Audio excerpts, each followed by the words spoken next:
The Lord will never leave you or forsake you, even in the darkest hour. He is by your side.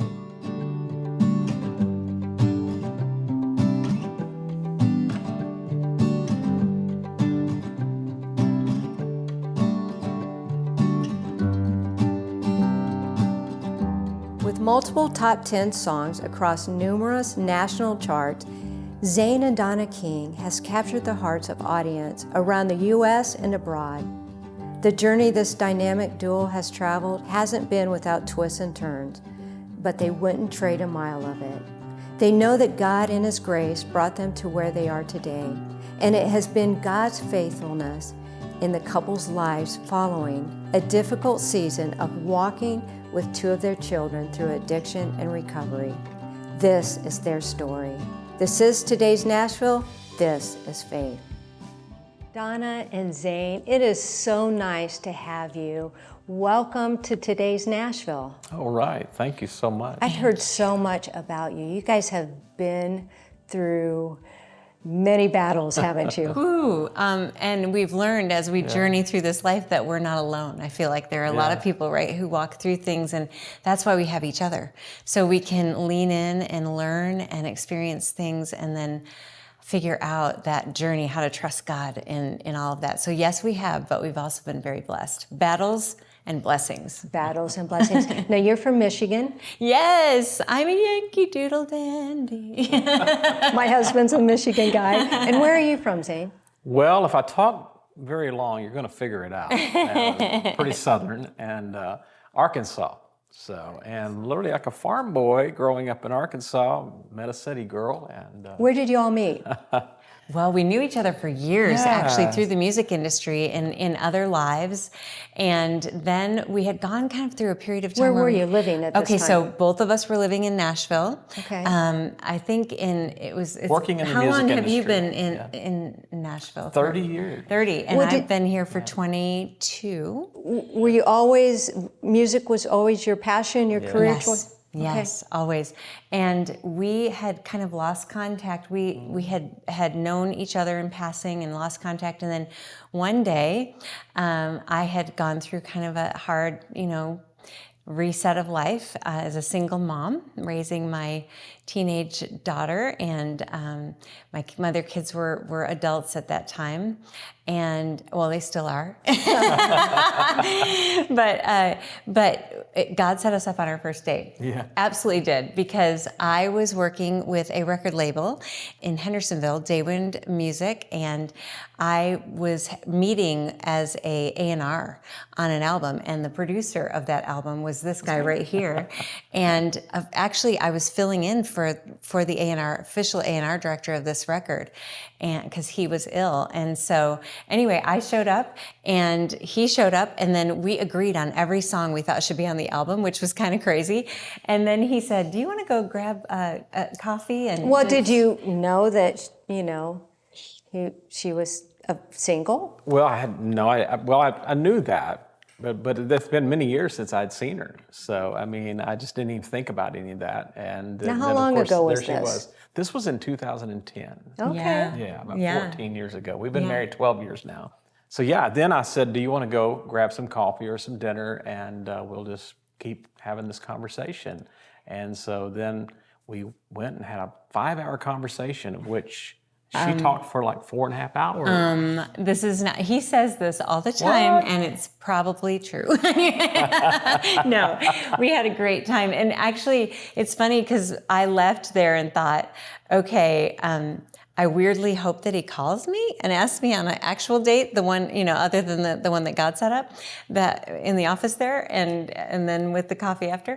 But, and then 2 days later, he called me, and that was the rest of the story. And he has not just been a gift to my life, but he has been an incredible gift to my children in their lives, and is such a wonderful man of God who has meant so much more than just a marriage, but we truly have experienced together. I love how God bonds people together.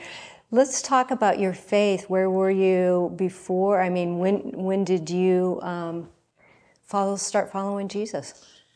I remember being on my parents' couch and reading Matthew. Specifically, I was reading Matthew 24. And I remember just the Spirit of God coming in to my heart right then. It was about 3 years later that I had an old-time preacher. He invited me to come to an altar.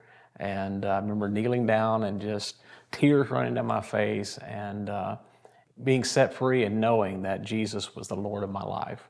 But you know, as life goes on, I mean, your faith gets tested, your faith gets challenged. And so all through the storms and the battles that we talked about, you know, there's been hard roads, and we're going to talk about some of those hard roads we've been on.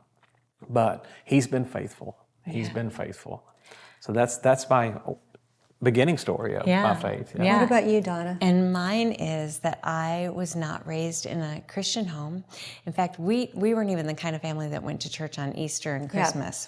That was me too. You too? Yeah. So you know it well. CEOs, that's what you call them. Oh, Christmas, Easter only. Oh, Christmas, Easter only. Yes. Gotcha. You're a CEO Christian. Yeah, CEO Christian. So I was always somewhere in me, even when I was a little girl, I remember laying in bed at night thinking, did I do too many bad things today? Like, I would always wonder if I wasn't good enough. There was something in me that said that there was a conviction that existed, you know? It's wild. Anyway, as time went on, I grew up, became a young adult, and at the age of 18, I was given a gospel tract that a preacher was writing, and he, knowing that I was really into writing, I had started as a young person just loving to write stories and poems, and he said, would you read this and let me know what you think about how I'm doing on this? Well, I read it, and at that very moment, I knew that was the Romans Road right there. And that was what I was looking for, that it wasn't up to me. It wasn't whether I was good enough or whether I was too bad. It was because Jesus died on a cross for my sins that I could know that I was saved, not because of my works, but because of what He did. And I got down on my knees in my little living room and shag carpet floor. I remember the color, orange and yellow. You were 18? At 18 years old. And I prayed and asked the Lord into my life and into my heart and asked for forgiveness. That was the transformative moment for me. And I have known Him ever since. But the funnest thing has been like, okay, when I realized there was such a thing as Christian music, because I was already in music. So then I was like, wait, they do Christian music? Hold on a minute. And I'll never forget when I was first saved, I was listening to Evie on full blast. If anybody's old enough to know the wonderful, wonderful singer and artist Evie, I was listening to her full blast and singing, "Praise the Lord, He never changes," in my car loud, and I got pulled over for speeding. Oh, and no. I told the police officer, I'm like, but I was just praising, and it got away from me, and he was like, I'll let you go. Oh, so you did. So that's my story. So did you start writing Christian music then? Absolutely. From that moment that I realized, I did. And I tragically lost my brother when he was 25 and I was 22. And I wrote my first song about him, and it was called With My Own Eyes, which really connected me to heaven. I knew that God was there, Jesus was there, but once my brother was there, I wanted to know a whole lot more about it. And so I wrote my first song. It was called With My Own Eyes, that I recorded later. Yeah, so. I would love to hear it sometime.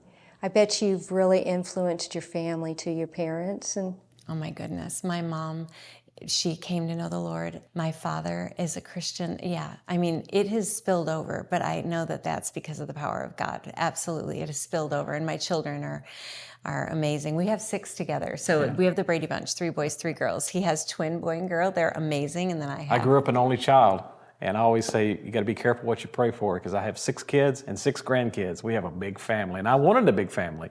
But you got to be careful what you pray for, because you might get it. And I did. Get it. And I love my big family. But you know what? God has taken you through a lot of battles in the last few years, and we're going to talk about it. I think it's a battle that a lot of people are dealing with today in today's world, and it's addiction. And we're going to talk about it when we come back.